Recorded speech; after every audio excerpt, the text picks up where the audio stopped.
Well, I started going to church in my church, and after a little bit, my RE director's two youngest kids, one of who was just in the high school group, the other one was in the middle school group, they told Mom that I was a really cool adult and I should teach RE.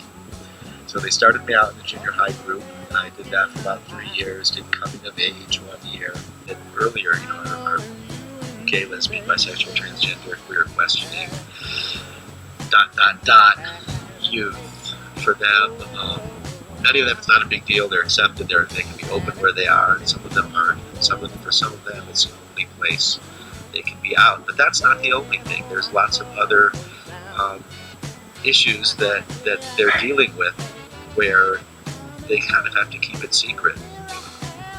It's a place where we have enough geeky kids that they're not picked on. I mean, nobody really gets picked on. There's a critical mass of them, and the so-called cool kids, the kids who in their home are the cool. I mean, a lot of these kids have been going to camp since elementary camp, so they renew these bonds, and they spend time with people they wouldn't normally spend time with down the hill, and then once they get back down the hill, they still have those connections, and it just enriches their lives, enriches our lives as well. But for them, I think it's just an amazing thing, and everybody gets taken care of, and it's not like the real world.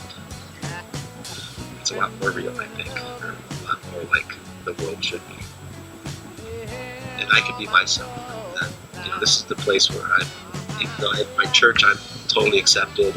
I have a great circle of friends, my family. I'm really a lucky guy, but as a gay man with AIDS, I can be out about that, and I can share some of my experiences. And as I say, one of the most powerful moments up here for me was when a former camper who had come back as a spirit, which there's an opportunity for two campers who've been away for 2 camps, gone off to college.